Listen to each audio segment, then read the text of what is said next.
ಇತ್ತೀಚೆಗೆ ಈ ಒಂದು ದಸರಾ ಅಥವಾ ಕಂಬಳ ಅನ್ನುವಂಥ ವಿಚಾರ ಬಹಳ ಮುಖ್ಯವಾಗಿ ನಿಮಗೆ ಮೈಸೂರಿನ ಮೇಲೆ ಒಂದು ವಿಶೇಷವಾದಂತಹ ನಂಟು ಕೂಡ ಇದೆ. ಹಲವು ಬಾರಿ ಮೈಸೂರಿನ ವಿಚಾರಕ್ಕೆ ಸಂಬಂಧಪಟ್ಟಂತೆ ಆ ಇತಿಹಾಸವನ್ನ ಹೇಳೋದ್ರಲ್ಲಿ ನೀವು ಪ್ರಸಿದ್ಧಿಯನ್ನ ಪಡೆದುಕೊಂಡಿದ್ದೀರಾ. ನಿಮ್ದು ಯಾವುದೇ ವಿಡಿಯೋವನ್ನ ನೋಡ್ತಾ ಇದ್ರು ಕೂಡ ಪುಟ್ಟ ಮಕ್ಕಳಿಂದ ಹಿಡಿದು ವೃದ್ಧರವರೆಗೂ ಕೂಡ ತುಂಬಾ ಇಷ್ಟ ಆಗ್ತಾ ಹೋಗುತ್ತೆ. ಎಲ್ಲೋ ಒಂದ್ ಕಡೆ ಈ ವಿಚಾರದ ಬಗ್ಗೆ ಮಾತನಾಡ್ತಾ ಹೋಗೋಣ ಸರ್. ಕಂಬಳ ಮೈಸೂರು ಇದನ್ನ ನೀವು ಈ ಒಂದು ಘಟನೆ ಅಥವಾ ಸನ್ನಿವೇಶ ಸುದ್ದಿ ಬಗ್ಗೆ ನಿಮಗೆ ಗೊತ್ತಿರುತ್ತೆ, ಏನ್ ಹೇಳ್ತೀರಾ ಮೊದಲನೇದಾಗಿ?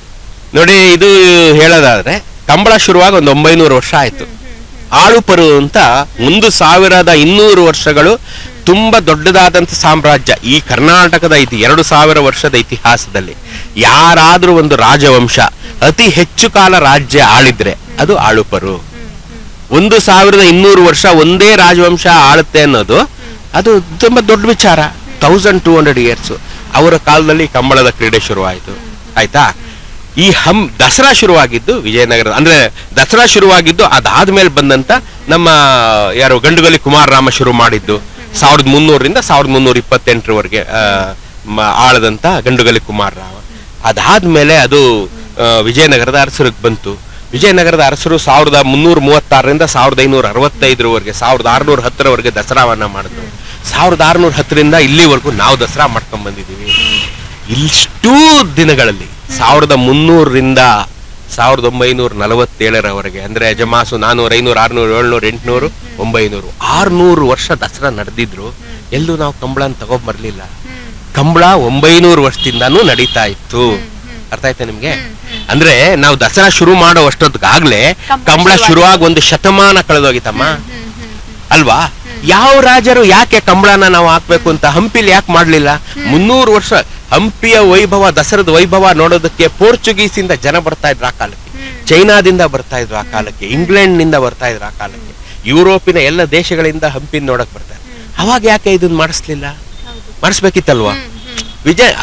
ವಿಜಯನಗರದ ಅರಸರಿಗೆ ಏನ್ ಕಡಿಮೆ ಆಗಿತ್ತು? 1000 ಕಂಬಳದ ಕೋಣಗಳನ್ನ ತಂದು ಸಾಕೊಂಡು ಅವರೇ ಮಾಡಿಸ್ಬೋದಾಗಿತ್ತಲ್ವಾ? ಮಾಡಿಸ್ಬೋದು. ಯಾಕೆ ಮಾಡಿಸ್ಲಿಲ್ಲ? ಅದಾದ್ಮೇಲೆ ಶ್ರೀರಂಗಪಟ್ಟಣದಲ್ಲಿ 200 ವರ್ಷ 1600ರಿಂದ 1800 ನಡೀತು, ಆಗ್ಲೂ ಮಾಡಿಸ್ಲಿಲ್ಲ. 1800ರಿಂದ ಇವತ್ತು 226 ವರ್ಷದಿಂದ ಮೈಸೂರಲ್ಲಿ ನಡ್ಕೊಂಡ್ ಬರ್ತಾ ಇದೆ, ಮಾಡಿಸಿಲ್ಲ ಅಲ್ವೇನಮ್ಮ? ಯಾಕೆ ಅಂತಂದ್ರೆ 100, 500, 600 ಕಿಲೋಮೀಟರ್ಗಳಿಂದ ಕಂಬಳದ ಕೋಳಗಳನ್ನ ಕರ್ಕೊಂಡ್ಬಂದು ವೆದರ್ ಚೇಂಜ್ ಆಗುತ್ತೆ. ಈಗ ಕೆಲವ್ರು ಕೇಳ್ತಾ ಇದಾರೆ ಆನೆಗಳನ್ನ ಕರ್ಕೊಂಡ್ ಬರ್ತೀರ. ಆನೆಗಳು ನಮ್ಮೂರ್ನವಪ್ಪ. ಆನೆಗಳು ಮೈಸೂರಿಗೆ 50 ಕಿಲೋಮೀಟರ್ ದೂರದಲ್ಲಿರೋವೆ. ನಮ್ಮೂರಿಂದ ಆನೆ, ನಮ್ಮ ಹವಾಮಾನಕ್ಕೆ ಒಗ್ಗಿರೋ ಅಂತದ್ದು ಆನೆ, ನಮ್ಮ ಜನಕ್ಕೆ ಒಗ್ಗಿರೋ ಅಂತದ್ದು. ಕಂಬಳದ ಕೋಣಗಳಿರೋದು ಮೈಸೂರಿಂದ 500 ಕಿಲೋಮೀಟರ್ ದೂರದಲ್ಲಿದೆ. ಮೈಸೂರು ಹವೆಗೂ ಮಂಗಳೂರಿನ ಹವೆಗೂ ಒಗ್ಗದಿಲ್ಲ ಅಲ್ವೇ? ಹಂಗಾಗಿ ಆ ಕಂಬಳದ ಕೋಣಗಳನ್ನ ಕರೆತಂದು ಇಲ್ಲಿ ಎಕರೆಗಟ್ಟಲೆ ಜಾಗನ ಹಳ್ಳ ತೋಡಿ, ಈಗ ಮೊದಲೇ ಕಾವೇರಿಲಿ ನೀರಿಲ್ಲ, ಈ ವರ್ಷ ಮಳೆ ಇಲ್ಲ, ಇಲ್ಲಿ 1-2 TMC ನೀರೇ ಬೇಕಮ್ಮ ಅದಕ್ಕೆ ಕಂಬಳಕ್ಕೆ ಹಾಕೋದಕ್ಕೆ.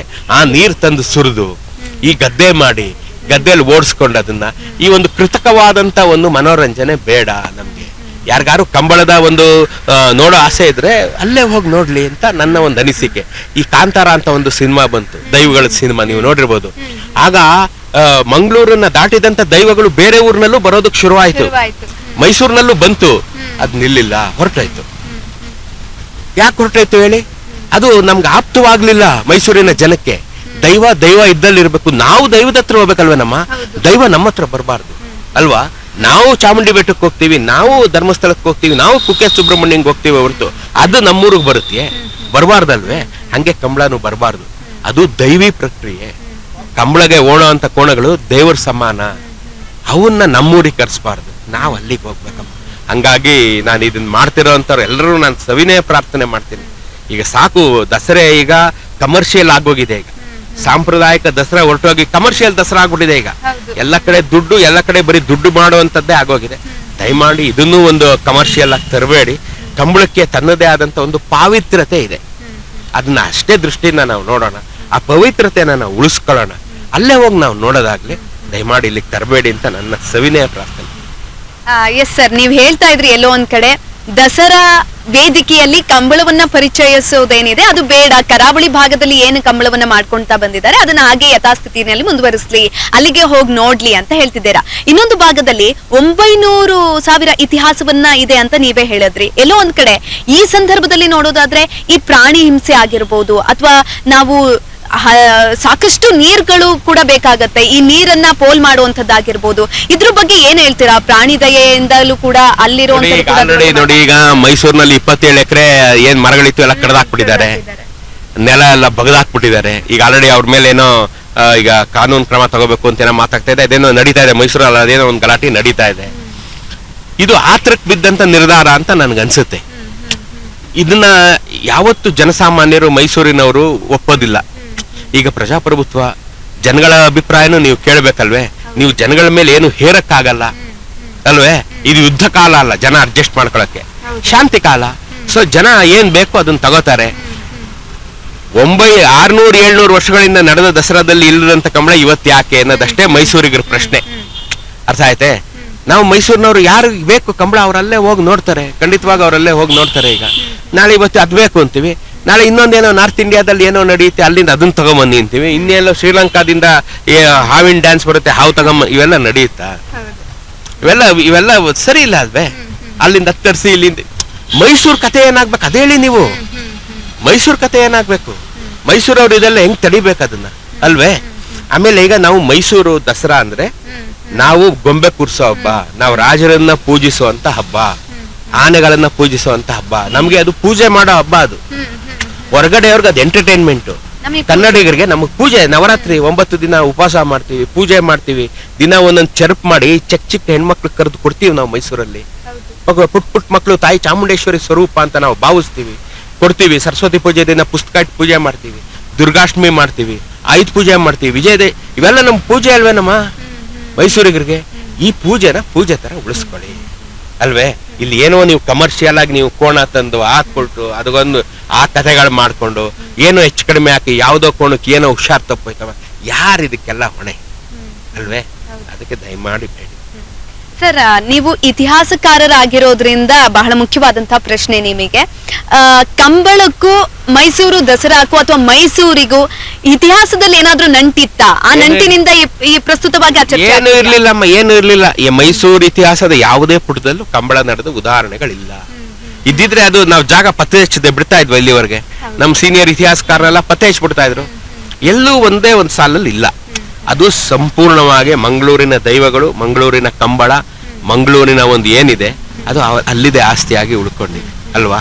ಈ ಕೊಡಗಿನಲ್ಲೂ ಸಾಂಪ್ರದಾಯಿಕವಾಗಿ ಆಚರಣೆಗಳನ್ನ ಮಾಡ್ತಾರೆ. ಅದಲ್ಲೇ ಮೈಸೂರಿಗೆ ಸೆರಗನೆ ಅಂಟ್ಕೊಂಡಂಗೆ ಕೊಡಗಿದೆ, ಅಲ್ಲಿ ಆಚರಣೆಗಳು ಅಲ್ಲಿ ಉಳ್ಕೊಂಡಿದೆ. ಮಂಗಳೂರಿನ ಆಚರಣೆಗಳು ಅಲ್ಲಿ ಉಳ್ಕೊಂಡಿದೆ, ಮೈಸೂರಿನ ಆಚರಣೆಗಳು ಇಲ್ಲಿ ಉಳ್ಕೊಂಡಿದೆ ಅಲ್ವೇ? ಈಗ ನಾವು ಏನು ಪ್ರತಿಯೊಂದು ಊರಿಗೆ ತನ್ನದೇ ಆದಂತ ವೈಶಿಷ್ಟ್ಯ ಇರುತ್ತೆ, ತನ್ನದೇ ಆದಂತ ಪೂಜೆ ಪುನಸ್ಕಾರಗಳು ಇರುತ್ತೆ. ಅದು ಅಲ್ಲಿಯೇ ನಡಿಬೇಕು, ಅವಾಗಲೇ ಅದು ಚಂದ ಅಲ್ವೇ? ನಾವು ಬ್ರಹ್ಮೋತ್ಸವ ನೋಡಕ್ ತಿರುಪತಿಗೆ ಹೋಗ್ಬೇಕು, ಅದೇ ಚಂದ. ಗಿರಿಜಾ ಕಲ್ಯಾಣ ನೋಡಕ್ ನಂಜನಗೂಡಿಗೆ ಹೋಗ್ಬೇಕು, ಅದೇ ಚಂದ. ಯಾವ್ಯಾವ್ದು ಎಲ್ಲೆಲ್ಲಿ ನಡೆದ್ರೆ ಅಲ್ಲಲ್ಲೇ ಚಂದ, ಅದಲ್ಲೇ ಭಕ್ತಿ ಭಾವದಿಂದ ನಾವೆಲ್ಲ ನೋಡ್ತೀವಿ. ಹಂಗಾಗಿ ಇದು ಸಾಮಾನ್ಯ ಜನರ ಪರವಾಗಿ ನಾ ಹೇಳ್ತೀನಿ, ಎಲ್ಲ ಮೈಸೂರಿಗರ ಪರವಾಗಿ, ಕನ್ನಡಿಗರ ಪರವಾಗಿ ನಾ ಹೇಳ್ತೀನಿ, ದಯಮಾಡಿ ಕಂಬಳನ ಅಲ್ಲೇ ಉಳಿಸ್ಕೊಳ್ಳಿ. ಅದರ ಪಾವಿತ್ರ್ಯತೆಗೂ ಧಕ್ಕೆ ಬೇಡ, ದಸರಾ ಪಾವಿತ್ರ್ಯತೆಗೂ ಧಕ್ಕೆ ಬೇಡ, ಎರಡನ್ನೂ ಮಿಕ್ಸ್ ಮಾಡಬೇಡಿ. ಇಷ್ಟೇ ನಾನು ಕೇಳ. ಸರ್, ಇನ್ನೊಂದು ದಸರಾ ಅಂತ ಬಂದಾಕ್ಷಣ ನಮ್ಗೆ ಅಲ್ಲಿನ ಒಂದು ಆಟಗಳಾಗಿರ್ಬೋದು ಅಥವಾ ಈ ಜಟ್ಟಿ ಕಾಳಗ ಆಗಿರ್ಬೋದು, ಇದೆಲ್ಲವೂ ಕೂಡ ನೆನಪಾಗತ್ತೆ. ಕಂಬಳ ಅಂತ ಬಂದಿದ ತಕ್ಷಣ ಬೇರೆದೇನೋ ಸಂಪ್ರದಾಯ ನಮಗೆ ನೆನಪಾಗತ್ತೆ. ಇದೆರಡನ್ನು ಕೂಡ ಮಿಕ್ಸ್ ಮಾಡೋದಕ್ಕೆ ಹೊರಟಿರುವಂತದ್ದು ಎಲ್ಲೋ ಒಂದ್ ಕಡೆ ಸರಿ ಇಲ್ಲ. ಕರಾವಳಿ ಭಾಗದವ್ರು ಏನ್ ಹೇಳ್ತಾರೆ ಇದಕ್ಕೆ, ಅಥವಾ ದಸರಾ ಭಾಗದವ್ರು ಏನ್ ಹೇಳ್ತಾರೆ, ಅಥವಾ ಮೈಸೂರಿನ ಭಾಗದವರು, ನೀವು ಇತಿಹಾಸಕಾರರಾಗಿ ನೋಡಿರೋದ್ರಿಂದ ಜನಸಾಮಾನ್ಯರ ಮನಸ್ಥಿತಿ ಹೇಗಿರುತ್ತೆ? ನಮ್ಗೆ ಮೈಸೂರವ್ರಿಗೆ ಇದು ಹೊಸದು, ನಾವೆಲ್ಲ ಸಿನಿಮಾದಲ್ಲಿ ನೋಡಿರೋರು ಇದನ್ನ. ಮೈಸೂರವ್ರಿಗೆ ಇದು ಹೊಸದು. ನಾವು ಈಗ ಇಲ್ಲಿ ನಾವು ಜಟ್ಟಿ ಕಾಳಗ ನೋಡಿ ರೋಮಾಂಚಿತರಾಗ್ತೀವಿ ಅಲ್ವಾ? ಆನೆಗಳು ಓಡಾಡೋದನ್ನ ನೋಡಿ ರೋಮಾಂಚಿತರಾಗ್ತೀವಿ, ಕುದುರೆ ರೇಸ್ ನೋಡಿ ನಾವು ರೋಮಾಂಚಿತರಾಗ್ತೀವಿ, ಕುದುರೆಗಳು ಓಡಾಡೋದನ್ನ ಅವ್ರು ನೋಡ್ತೀವಿ. ಮಂಗಳೂರಿಗರು ಕೋಣಗಳನ್ನ ಓಡಾಡೋದನ್ನ ನೋಡಿ ರೋಮಾಂಚಿತರಾಗ್ತಾರೆ ಅಲ್ವೇ? ಆ ರೋಮಾಂಚನ ಅವ್ರಿಗೆ, ಈ ರೋಮಾಂಚನ ನಮಗೆ ಅಲ್ವೇ? ನಮ್ಗೆ ಆನೆಗಳನ್ನ ಸಾಲಾಗಿ ನೋಡ್ಬಿಟ್ರೆ, ನಮ್ಗೆ ಅಭಿಮನ್ಯು ನೋಡ್ಬಿಟ್ರೆ ಸಾಕು, ನಮ್ಗೆ ಅಷ್ಟೇ, ನಮ್ ದಸರಾ ಮುಗೀತು. ನಮ್ದು ಅಷ್ಟೇ ರೋಮಾಂಚನ. ಸೊ ನಮ್ಗೆ ಇದು ರೋಮಾಂಚನ ಆಗುತ್ತಾ ಇಲ್ವಾ ನಮ್ಗೆ ಇನ್ನೂ ಗೊತ್ತಿಲ್ಲ. ಅರ್ಥ ಮಾಡ್ಕೊಳ್ರಿ. ಇದು ಅಲ್ಲೇ ಹೋಗಿ ನೋಡುವಾಗ ರೋಮಾಂಚನ ಆಗ್ಬೋದು, ಹೌದಾ? ಏನಾಗುತ್ತೆ ಅಂತ ಗೊತ್ತಿಲ್ಲ. ಈಗ ಆತರ ಆಗೋದಿದ್ರೆ ಹುಲಿ ನೃತ್ಯ ಅಂತ ಒಂದಿದೆ ಮಾಡ್ತಾರಲ್ಲ, ನಾವೆಲ್ಲ ಪಿಕ್ಚರ್ಗಳದ್ದು ನೋಡಿದೀವಿ. ಅದು ಇಷ್ಟೊತ್ತಿಗೆ ಬರ್ಬೇಕಿತ್ತಲ್ಲ, ಇಲ್ಲಿಗೆ ಬರ್ಲಿಲ್ವಲ್ಲ, ಯಾಕೆ? ಸೊ ನಿಮ್ಮ ಪ್ರಕಾರ ಇವಾಗ ಕರಾವಳಿ ಭಾಗದ ಕಂಬಳವನ್ನ ದಸರಾದಲ್ಲಿ ಪರಿಚಯ ಮಾಡ್ಕೊಟ್ರೆ, ಇನ್ನು ಮಂಗಳೂರಿನ ಭಾಗದವ್ರು ಬರ್ತಾರೆ, ಹುಲಿ ಕುಣಿತವನ್ನ ಪರಿಚಯ ಮಾಡ್ಕೊಡಿ ಅಂತ ಅಂತಾರೆ. ಹೇಗ್ ಸಾಧ್ಯ? ಅಲ್ಲ ನಾನು ಎಲ್ಲದನ್ನು ಈಗ ನಾವು ಟ್ಯಾಬ್ಲೋಗಳೇ ಮಾಡಿದೀವಿ. 26 ಎಲ್ಲ ಜಿಲ್ಲೆ 31 ಜಿಲ್ಲೆಗೂ ಒಂದೊಂದು ಟ್ಯಾಬ್ಲೋ ಕೊಟ್ಟಿದೀವಿ. ಮಂಗಳೂರು ಟ್ಯಾಬ್ಲೋ, ಉಡುಪಿ ಟ್ಯಾಬ್ಲೋ, ಎಲ್ಲದರ ಜಿಲ್ಲೆ ಟ್ಯಾಬ್ಲೋ ಬರುತ್ತೆ. ಆಗ ಅದ್ರಲ್ಲಿ ಹೋಗ್ತಾರೆ ಇವರು ಎಲ್ಲವನ್ನ ಪ್ರದರ್ಶನ ಮಾಡ್ಕೊಂಡು ಹೋಗ್ತಾರೆ. ನಮ್ಗದು ಒಂದು ಇನ್ಫಾರ್ಮೇಶನ್ ಇರುತ್ತೆ. ಸೊ ಉಡುಪಿನಲ್ಲಿ ಇದು ನಡೆಯುತ್ತೆ, ಮಂಗಳೂರಲ್ಲಿ ಇದು ನಡೆಯುತ್ತೆ ಅಂತ. ಅದನ್ನ ನಾವು ಅಲ್ಲೇ ಹೋಗಿ ನೋಡ್ಬೇಕಲ್ವೇ? ಧಾರವಾಡ ಪೇಡನ ಮೈಸೂರಲ್ಲಿ ತಿನ್ನಕ್ಕಾಗತ್ತೆ, ಬೆಳಗಾಂ ಕುಂದನ ನಾವು ಮೈಸೂರಲ್ಲಿ ತಿನ್ನಕ್ಕಾಗತ್ತೆ, ಅಲ್ಲೇ ಹೋಗಿ ತಿನ್ಬೇಕಲ್ವೇ ಅಲ್ವಾ? ಧಾರವಾಡ ಪೇಡನ ಅಲ್ಲಿ ಹೋಗಿ ತಿಂದ್ರೆ ತಾನೇ ಧಾರವಾಡದಲ್ಲೇ ತಾನೇ ರುಚಿ, ಅದ್ರ ಪರಂಪರೆ ಉಳ್ಕೊಳ್ತಾ ಹೋಗುತ್ತೆ ಅಲ್ವೇ? ಇದನ್ನೇ ನಾನು ಹೇಳೋದು. ಈಗ ಮೈಸೂರು ಪಾಕ್ ಮೈಸೂರಲ್ಲಿ ತಾನು ತಿನ್ಬೇಕು ನೀವು, ಮೈಸೂರು ಪ್ರದೇಶದಲ್ಲಿ ತಾನು ತಿನ್ಬೇಕು ನೀವು. ಧಾರವಾಡದಲ್ಲಿ ಮೈಸೂರು ಪಾಕ್ ಮಾಡ್ತೀವಿ ಅಂತಂದ್ರೆ ಅದು ಯಾಕೆ? ಇನ್ನೊಂದು ಮಾತು ನಾನು ಹೇಳ್ತೀನಿ ಯಾಕೆ. ಈಗ ನೀವೊಂದು ಅಬ್ಸರ್ವ್ ಮಾಡಿ, ಉತ್ತರ ಕರ್ನಾಟಕದವ್ರು ಇಲ್ಲಿ ಬಂದಿರ್ತಾರಲ್ಲ, ಮಾತಾಡ್ಸ್ ನೋಡ್ರಿ, ನಿಮ್ ಕಡೆ ಜೋಳದ ರೊಟ್ಟಿ ಏನ್ ಅಷ್ಟು ಚೆನ್ನಾಗಿರಲ್ಲ, ನಮ್ ಕಡೆ ಚೆನ್ನಾಗಿರುತ್ತೆ ಅಂತಾನೆ. ಎರಡು ಜೋಳದ ರೊಟ್ಟಿನೇ ಯಾಕೆ ಚೆನ್ನಾಗಿರಲ್ಲ? ಯಾಕೆ ಅಂದ್ರೆ ಅವ್ರ ಊರಿನ ಹವಾಮಾನ ಬೇರೆ, ಮಣ್ಣಿನ ಗುಣ ಬೇರೆ, ನೀರಿನ ಗುಣ ಬೇರೆ, ಬೆಳೆಯೋ ರೀತಿ ಬೇರೆ. ಹಂಗಾಗಿ ಎರಡು ಕಡೆ ಜೋಳವನ್ನೇ ಬಿತ್ತಿದ್ರು ಎರಡು ಬೇರೆ ಬೇರೆ ಆಗಿ ಬೆಳಿತೇವೆ. ಅವ್ರು ಅದನ್ನ ತಿಂದು ಸೆಟ್ ಆಗಿರ್ತಾರೆ, ಹಂಗಾಗಿ ಅದು ಚೆನ್ನಾಗಿರುತ್ತೆ. ನಮ್ಮಲ್ಲಿ ನಾವು ಅಕ್ಕಿ ರಾಗಿ ಬೆಳಿತೀವಿ, ನಮ್ಮಲ್ಲಿ ನಮ್ಮ ಮುದ್ದೆ ಚೆನ್ನಾಗಿರುತ್ತೆ. ಅಲ್ಲೋದ್ರೆ ನೀವು ಮುದ್ದೆ ಬೆಳೆದ್ರೆ ಚೆನ್ನಾಗಿರಲ್ಲ. ಯಾಕೆ? ಅಲ್ಲಿ ಹವಾಮಾನ ಬೇರೆ, ಮಣ್ಣು ಬೇರೆ, ನೀರು ಬೇರೆ, ಬೆಳೆಯೋ ರೀತಿ ಬೇರೆ. ಕಂಬಳನು ಹಾಗೇನೆ, ಯಾವ್ಯಾವ್ದು ಎಲ್ಲೆಲ್ಲಿ ಇರ್ಬೇಕೋ ಅಲ್ಲಲ್ಲಿದ್ರೆ ಅದಕ್ಕೊಂದು ಗೌರವ, ಅದಕ್ಕೊಂದು ಮರ್ಯಾದೆ, ಅದಕ್ಕೊಂದು ಚಂದ. ಎಸ್ ಧರ್ಮೇಂದ್ರ ಸರ್, ಕೊನೆಯದಾಗಿ ಈ ಎರಡೂ ವಿಚಾರಗಳ ಪ್ರಸ್ತುತ ಇರುವಂತಹ ಈ ಸುದ್ದಿ ಹವಾಮಾನದ ಬಗ್ಗೆ ಏನು ಹೇಳ್ತೀರಾ ಕೊನೆಯದಾಗಿ? ಇದು ನೋಡಿ, ಈಗ ಇಷ್ಟು ಜನರಿರುವಂತ ಕಾಲದಲ್ಲಿ ಅಭಿಪ್ರಾಯಗಳು ಒಂದೊಂದು ಅಭಿಪ್ರಾಯಗಳು ಬರುವಂತದ್ದು ಸಹಜ. ಒಂದು ಕೈಯಲ್ಲಿ ಬೆರಳೆ ಒಂದು ಸಮ ಇಲ್ಲದೆ ಇರುವಾಗ ಎಲ್ಲ ಜನನು ಒಂದೇ ತರ ಯೋಚನೆ ಮಾಡ್ತಾರೆ ಅಂತ ನಾವು ತಿಳ್ಕೊಳ್ಳೋದು ತಪ್ಪಾಗುತ್ತೆ. ಈ ಅಭಿಪ್ರಾಯಗಳು ಎದ್ದಾಗ, ಭಿನ್ನಾಭಿಪ್ರಾಯಗಳು ಅಂದ್ರೆ ಭಿನ್ನ ಭಿನ್ನ ಅಭಿಪ್ರಾಯಗಳು ಎದ್ದಾಗ ವಿವೇಕವಂತರು ಒಂದು ಕಡೆ ಕೂತ್ಕೊಂಡು ಎಲ್ಲರನ್ನು ಸಮಾಧಾನ ಮಾಡಬೇಕು. ಸಂಪ್ರದಾಯಕ್ಕೆ ಊನವಾಗದ ರೀತಿಯಲ್ಲಿ ನಾವು ನಡೆಸಬೇಕು. ತಾಯಿ ಚಾಮುಂಡೇಶ್ವರಿ ಈಗಾಗಲೇ ನಮ್ಗೆ ನೀರಿಲ್ಲ, ಟೆನ್ಷನ್ ಆಗ್ಬಿಟ್ಟಿದೀವಿ. ಈಗ ಕನ್ನಂಬಾಡಿ ಕಟ್ಟೆ ಖಾಲಿ ಹೊಡಿತಾ ಇದೆ. ನಾವು ಅದನ್ನ ಪ್ರಾರ್ಥನೆ ಮಾಡೋಣ, ಮಳೆ ಬರಲಿ ನಮ್ಗೆ, ವಯನಾಡಲ್ಲಿ ಕೊಡಗಲ್ಲಿ ಕನ್ನಂಬಾಡಿ ಕಟ್ಟೆ ತುಂಬಲಿ, ಬೆಂಗಳೂರು ಜನ ನೀರು ಕುಡಿಯೋಣ. ನಮ್ಗೆ ಅದು ಬೇಕಾಗಿರೋದು ಈಗ ಮುಖ್ಯವಾಗಿ. ತಾಯಿ ಮುನಿದ್ಬಿಟ್ರೆ ಅದು ನೀರು ಇಲ್ಲದೆ ಆಮೇಲೆ ನೀರಿಗೆ ತಮಿಳ್ನಾಡು ಕರ್ನಾಟಕ ಕಚ್ಚಾಟ ಶುರು ಆಗ್ಬಿಡುತ್ತೆ. ದಯಮಾಡಿ ಈಗೆಲ್ಲ ಅದ್ರ ಕಡೆ ಗಮನ ಕೊಡಿ. ಈ ಚಿಕ್ಕ ಚಿಕ್ಕ ವಿಚಾರಗಳನ್ನು ನೀವು ತಲೆ ಕೆಡಿಸ್ಕೋಬೇಡಿ. ಎಲ್ಲರೂ ಮಳೆಗಾಗಿ ಪ್ರಾರ್ಥಿಸಿ, ನೀವು ನಿಮ್ಮ ದೈವಗಳನ್ನ ಪ್ರಾರ್ಥಿಸಿ, ನಾವು ನಮ್ಮ ಚಾಮುಂಡೇಶ್ವರಿನ ಪ್ರಾರ್ಥನೆ ಮಾಡೋಣ. ನಮ್ಮ ರಾಜ್ಯ ಮಳೆ ಬೆಳೆಯಿಂದ ಸಂತುಷ್ಟವಾಗಿರ್ಲಿ ನಾ ಕೇಳ್ಕೊತೀನಮ್ಮ. ನಮಸ್ಕಾರ. ಧರ್ಮೇಂದ್ರ ಸರ್, ನಿಮ್ಮ ಈ ಒಂದು ಇತಿಹಾಸ ಸಂಶೋಧನೆ ಅನ್ನೋದೇನಿದೆ, ಆ ಒಂದು ಸಂಶೋಧನೆ ನಿರಂತರವಾಗಿರ್ಲಿ, ನಮ್ಮಿಂದ ಹಿಡಿದು ಮಕ್ಕಳಿಗಾಗ್ಲಿ, ವೃದ್ಧರಿಗಾಗ್ಲಿ ಆ ಒಂದು ಇತಿಹಾಸದ ತಿಳುವಳಿಕೆಯನ್ನ ಮೂಡಿಸುವಂತ ಈ ಒಂದು ನಿಮ್ಮ ಕೆಲಸ ನಿರಂತರವಾಗಿರ್ಲಿ ಅಂತ ಬೇಡ್ಕೊಳ್ತೀವಿ sir. Thank you so much ನಮ್ಮ ಜೊತೆ ಮಾತನಾಡಿದಕ್ಕಾಗಿ. ಧನ್ಯವಾದ. ನಮಸ್ಕಾರ. ಎಸ್, ನೋಡಿದ್ರಲ್ಲ ವೀಕ್ಷಕರೇ, ಇತ್ತೀಚಿನ ರಾಜಕೀಯ ಚರ್ಚೆಗಳು, ಜಟಾಪಟಿಗಳು ಏನೇ ನಡೀತಾ ಇರಬಹುದು, ಆದ್ರೆ ನಮ್ಮ ಸಂಸ್ಕೃತಿ, ಸಂಪ್ರದಾಯ, ಪಾರಂಪರಿಕತೆ ಅನ್ನೋದೇನಿದೆ ಆ ಒಂದು ಎಲ್ಲವೂ ಉಳಿಬೇಕು ಅಂತ ಅಂದ್ರೆ ಅಲ್ಲಿನ ಪ್ರಾದೇಶಿಕತೆಗೆ ಹೋಗಿ ಮಾಡ್ಬೇಕಾಗತ್ತೆ. ಹಬ್ಬಗಳಾಗಿರ್ಬೋದು, ಆಚರಣೆಗಳಾಗಿರ್ಬೋದು, ಎಲ್ಲವನ್ನೂ ಅಷ್ಟೇ. ಇದಿಷ್ಟು ಈ ಹೊತ್ತಿನ ಪ್ರಮುಖ ಕಾರ್ಯಕ್ರಮ ಆಗಿತ್ತು. ಕ್ಯಾಮರಾಮ್ಯಾನ್ ಶ್ರೀನಿವಾಸ್ ಜೊತೆ ನಾನು ಸುಕನ್ಯಾ ಪರಮೇಶ್. ನೋಡ್ತಾ ಇರಿ ರಾಜ್ ನ್ಯೂಸ್ ಕನ್ನಡ, ಜನಸೇವೆಗೆ ನಾವು ಸದಾ ಸಿದ್ಧ.